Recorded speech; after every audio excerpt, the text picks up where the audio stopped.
साहित्य बघून कळलंच असेल तुम्हाला आज मी कुठली रेसिपी शेअर करणार आहे। आज मी तुमच्या अगदी पारंपरिक कोकणामध्ये हमखास बनली जाणारी पिठाच्या करंज्यांची रेसिपी शेअर करणार आहे। यामध्ये आपण चणे न वापरता भाजलेल्या चण्यापासून अगदी झटपट तयार होणारे सारण बघणार आहोत। तर चला पटापट रेसिपीला सुरुवात करूया। तर आपण चला पिठाच्या करंजीचं सारण करायला सुरुवात करूया। आता इथे मी चणे घेतलेले आहेत, सोललेले चणे, त्याला वरती जे काळं किंवा असं ब्राऊन कव्हर असतं नाही का, ते चणे घेतलेत। ते इथे मी त्याचं कव्हर काढून व्यवस्थित आसळून घेतलेले आहेत। ड्रायफ्रूट घेतले आहेत। ड्रायफ्रूट मध्ये मी काजू, बदाम आणि पिस्ता हे अशी थोडीशी जाडसर भरड काढली आहे।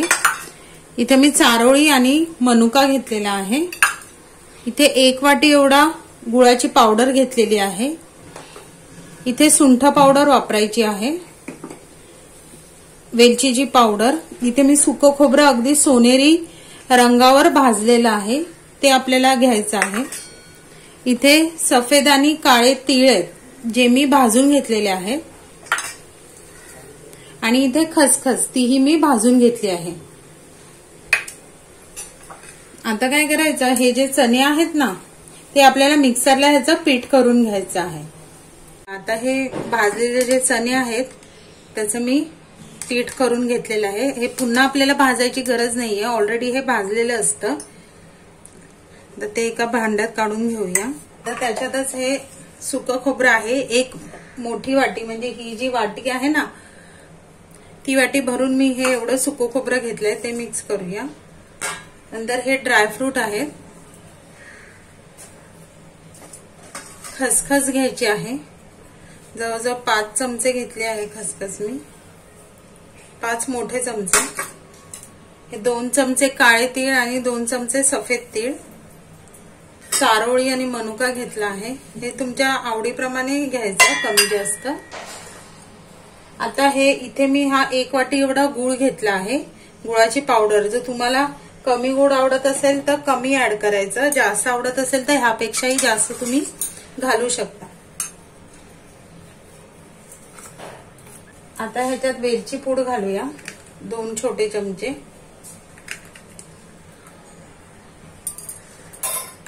आणि ही सुंठ पावडर, ही असेल ना तर एकदम चव छान येते। ही जवळजवळ मी 1 चमचा घालते। आता आपण हे सगळं मिश्रण आहे ना व्यवस्थित मिक्स करूया। हे मिश्रण सुकंच असतं हा। हे बघा, अशा प्रकारे हे मी सगळं मिक्स केलं। आता आपलं हे पिठाचं सारण तयार झालेलं आहे। तर आता आपण काय करूया, करंजीसाठी आपण पीठ मळून घेऊया। आता इथे साठ्याच्या करंजी करण्यासाठी आपण मैदा मळायचा आहे। आता इथे मी जवळजवळ अर्धा किलो एवढा मैदा घेतलेला आहे। 8 टीस्पून एवढं मी तेल घेतलंय। तेल साधारण कोमट आहे, आपल्याला जास्त कडकडीत गरम नाही करायचंय, साधारण कोमट तेल घातलेलं आहे। आणि मीठ, चवीनुसार थोडंसं मीठ। आता काय करायचंय, ते हातानेच एकजीव करायचंय, अगदी सगळ्या मैद्याला व्यवस्थित लागलं पाहिजे। आता हे बघा, इथे मी सगळं तेल व्यवस्थित सगळ्या मैद्याला मिक्स करून घेतलेलं आहे। आता ह्याच्यात आपल्याला लागेल तसं पाणी घालून एकदम घट्टसर गोळा मळून घ्यायचा आहे। पाण्याचा अंदाज घेत घेत आपल्याला इथे हे पीठ मळायचं आहे। हे बघा, हा एवढा घट्ट आपल्याला हा पिठाचा गोळा मळायचा आहे।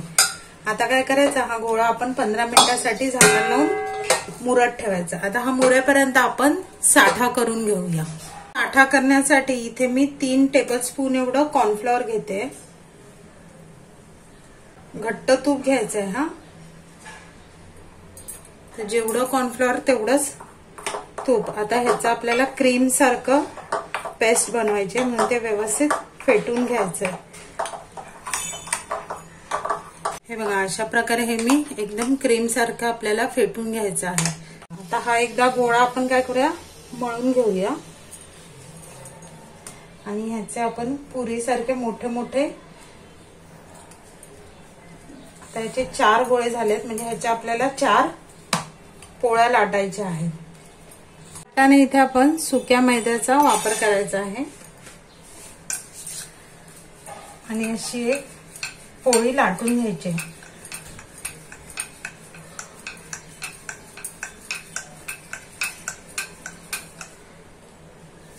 आता आपण अशाच ह्या बाकीच्या 3 पोळ्याही लाटून घेऊया.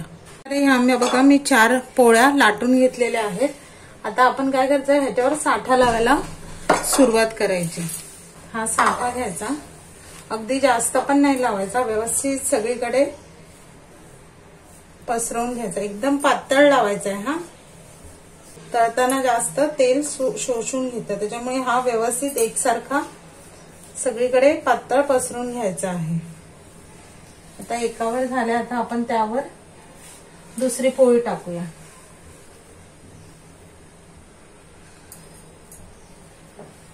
बघा अशी. आता पुन्हा त्याच्यावर हा साठा लावूया.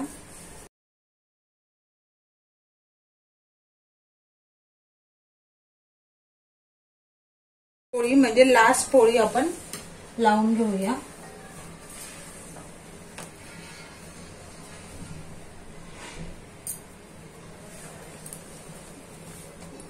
आपल्याला ह्याचा एक घट्टसर गोळा बनवायचा आहे. म्हणजे आपण हे अशी जी गोळी बनवतो ना, असा रोल बनवणार ना, तो एकदम घट्टसर बनवून घ्यायचा आहे.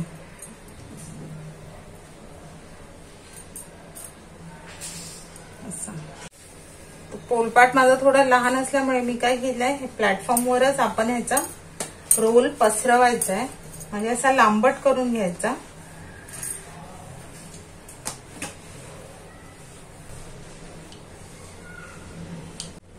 हे बघा असे हे गोळे मी कापून घेतले आहेत. आता हे असे मी सगळे गोळे कापून घेतले आहेत. गोळे एका ह्याच्यावर परातीत काढून त्याच्यावर आपण काय करायचं, ओला कपडा घालायचा, म्हणजे आपले गोळे आहेत ना सुकणार नाही. आता जो हा गोळा घ्यायचा आहे ना, त्याचा काय करायचा, खालचा भाग आहे, खालची बाजू आहे ती आपण खाली पोलपाटावर ठेवायची. थोडस पातेल लाटायला थोडस पीठ भरभरलं तरी काही हरकत नाही. आणि हे जे वरचा भाग आहे ना, त्याला थोडा प्रेशर द्यायचं आहे. थोडं प्रेशर दिलं की ते थोडं लांबट होणार आणि आपल्याला अशी लांबट एक छोटीशी पोळी लाटून घ्यायची. हलक्या हाताने आपल्याला ही पोळी लाटायची आहे.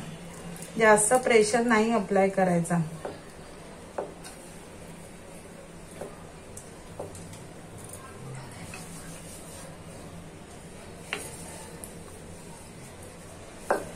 हे बघा आता हे असं लांबट आपण पोळी लाटले, गोल नाही लाटायचे, लांबट लाटले. आता त्याच्यात सारण भरायचं. सारण भरायला कंजूसी करू नका, नाही तर मग ती पोकळ पोकळ होईल.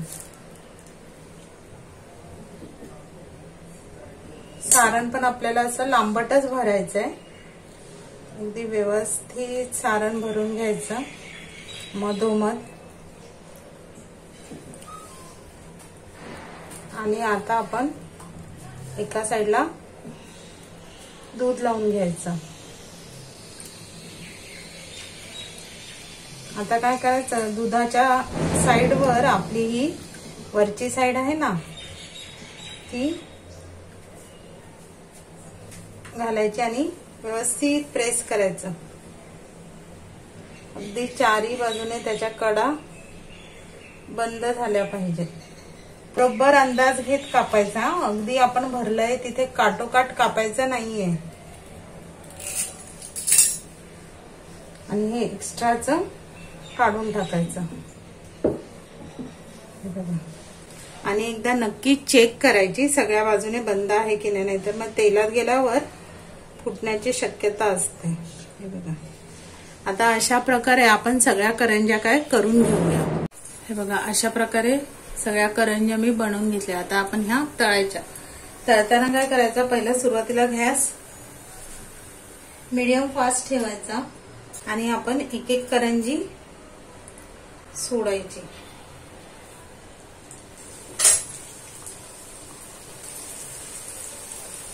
हे बघ किती छान पदर सुटलेत, मस्त खरपूस झालेत. आता आपण हे काढून घेऊया. व्यवस्थित निथळून काढायचे.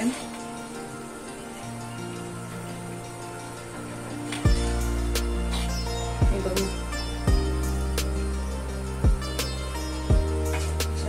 आता बाकीच्या करंज्या सुद्धा तळून घेऊया।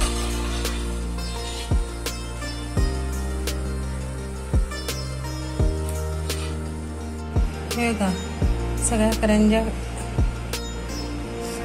ह्यात करंज्या बघा तळून झालेल्या आहेत। खायलाही खारीसारखी एकदम कुरकुरीत क्रिस्पी आणि चवीलाही खूप सुंदर।